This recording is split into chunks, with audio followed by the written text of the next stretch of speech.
Okay, lesson 3, the Maurya Empire. Origin of an empire. By 500 BC, India was divided into many small kingdoms. Conflict over land and trade weakened the kingdoms, leaving them open to foreign invasion.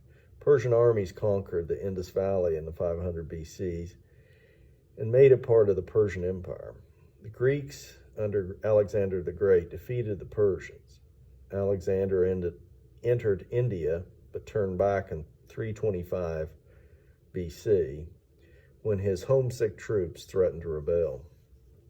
India's first empire. After Alexander left India, an Indian military officer named Chandra Gupta Maurya built a strong army. He knew that only a large, powerful empire could defend India against invasion. In 321 BC, Chandragupta set out to conquer northern India and unify the region under his rule. Gupta was the first ruler of the Maurya dynasty. He was a skillful administrator, and he set up a well-run government. One of his major achievements was an efficient postal system. The system improved communications throughout his empire. Gupta's powerful army crushed any resistance to his rule. He also used spies to report any disloyalty among his subjects. While he was a strong ruler, Gupta was very cautious. He was afraid of being poisoned, so he had his servants taste his food before he ate it. He was also concerned about being attacked, so that he never slept in two nights in a row in the same bed. What did Ashoka accomplish? The Mauryan Empire reached the height of its glory under Gupta's grandson, Ashoka. Ashoka governed most of northern and central India from 273 BC to 232 BC. Ashoka was an unusual king, and like many rulers, Ashoka began his rule with fierce wars of conquest. Eventually, he came to hate killing, and after one battle, he looked at the fields covered with dead and wounded soldiers. He was horrified by what he saw, and he decided that he would follow the Buddhist teaching and become a man of peace. Ashoka kept his promise, and during the rest of his life, he tried to improve the lives of his people. Ashoka made laws that encouraged people to do good deeds, practice nonviolence, and respect others.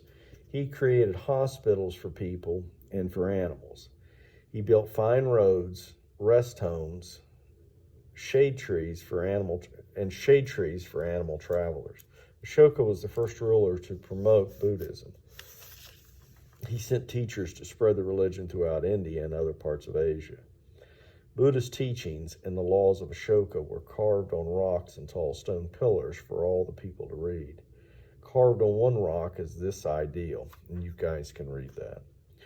Ashoka had thousands of stupas built throughout India. Stupa is a British shrine shaped like a dome or a burial mound. The stupas contained religious objects and served as a place of worship. Although he was a devout Buddhist, Ashoka was tolerant of all beliefs and allowed his Hindu subjects to practice their religion. Ashoka's able leadership helped the Mauryan Empire prosper.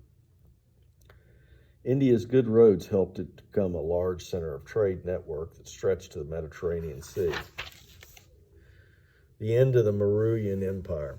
After Ashoka died in 232 BC, the Mauryan Empire declined. The kings that came after Ashoka lacked his kindness and skills. The new rulers made merchants pay heavy taxes and took lands from the peasants. The Indian people rebelled against the harsh treatment, and in 183 BC, the last Mauryan king was murdered by his own generals. The land of the Mauryan Empire was split into many small warring kingdoms. The Gupta Empire. For 500 years, the small warring kingdoms fought one another for control of India. Then in AD 320, the Gupta dynasty came to power in the Ganges River Valley. The city of Palputra had been the capital of the old Mauryan Empire.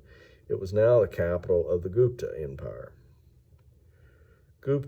Chandragupta the first Gupta ruler, had the same name as the first ruler of the Mauryan dynasty.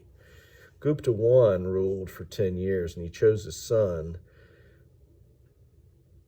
Samudragupta, to rule after him. Samudragupta expanded the Gupta Empire in northern India. He was a great military leader and a patron of the arts and literature. Under Gupta II, which we're going to call him Gupta II, India entered a golden age. Gupta rulers practiced the Hindu religion like many of their subjects did. They donated money to support the Hindu scholars and built Hindu temples. Many temples had bright paintings and sculptures of deities and images of Hindu sacred writings. Trade helped the Gupta Empire thrive. Salt, cloth, and iron were common goods traded in India. Indian merchants also traded with China and with lands in Southeast Asia and the Mediterranean Sea. The Gupta rulers benefited from their control of much of the trade. They owned silver and gold mines and large estates. Cities arose along the trade routes, and people called pilgrims used the trade routes to journey to holy sites. Cities with famous temples grew wealthy from visiting pilgrims. Ancient India produced a brilliant culture. Artists, builders, and writers and scientists made contributions while the Mauryan and Gupta kings ruled. The literature of India. The Vedas were among the first works written in the Sanskrit language. The literature of the ancient India also includes epics.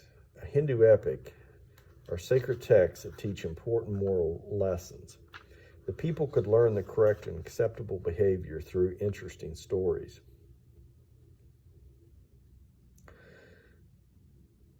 The Mahabharata is an ancient religious epic. It is also the longest poem in any written language, with about 90,000 verses. The Mahabharata describes a struggle for control of an Indian kingdom that took place in 1100 BC. Its exciting stories about great heroes influenced Hindus then and now. The best known section of the Mahabharata is the Bhagavad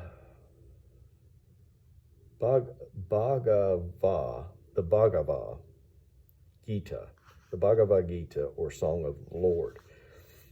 In it, the deity Krishna goes with a prince into battle. The prince does not want to fight because the members of his family are on the other side. Krishna reminded the prince to obey his duties as a warrior, and the prince made painful decisions to fight his family. A second epic is a poem that grew about 25,000 verses and was written down. It tells the story of Rama, the perfect king, and Sita, his faithful wife. Sita is kidnapped by an evil king, and Rama rushes to her rescue with the help of friends. Arts and architecture. The ancient Hindus believed that music was a gift from the gods, and many sacred texts, such as the Bhagavad Gita, were probably sung at yearly festivals and dances. Much of India's art was created on fragile materials such as paper and has not survived, but what is left today mostly is religious art. Sculptures, most of them call it carved in stone. Sculptor 270,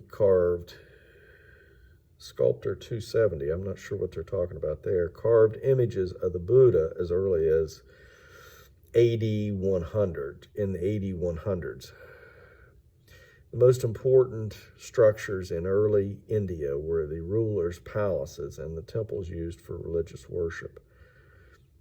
During this reign, many stone pillars carved with Buddhist messages were placed alongside the road.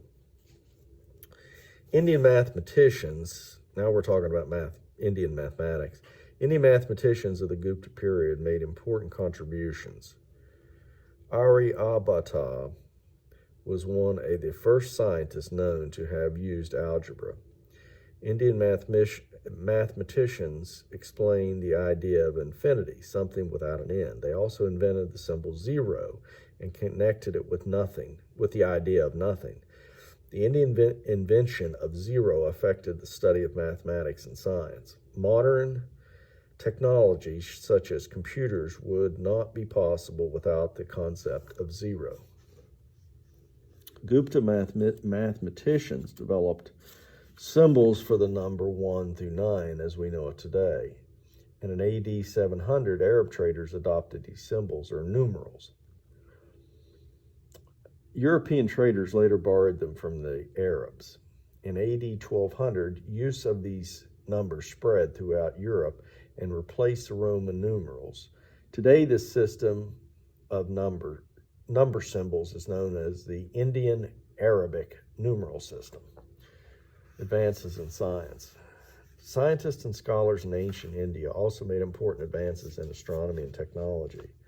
Astronomers mapped the movements of planets, and stars, and they proposed a theory that the Earth was round and revolved around the sun. During the Gupta period, scientists advanced metalworking, and among their most impressive constructions is a pillar of iron in Delhi, dating back to around AD 400. It is still standing and is, in spite of its age, is hardly rusted. Advances in medicine. Can you imagine doctors performing dental surgery 1,600 years ago? Indian doctors treated dental problems using tools such as the bow drill. Doctors used this tool, which was usually used to make fire. They used them to drill a tooth. Doctors during the Gupta era were advanced for their time, and they could set broken bones, sew wounds, and perform complicated surgeries. They also were skilled in making medical instruments such as scalpels and needles. And that is it. That is the entire chapter.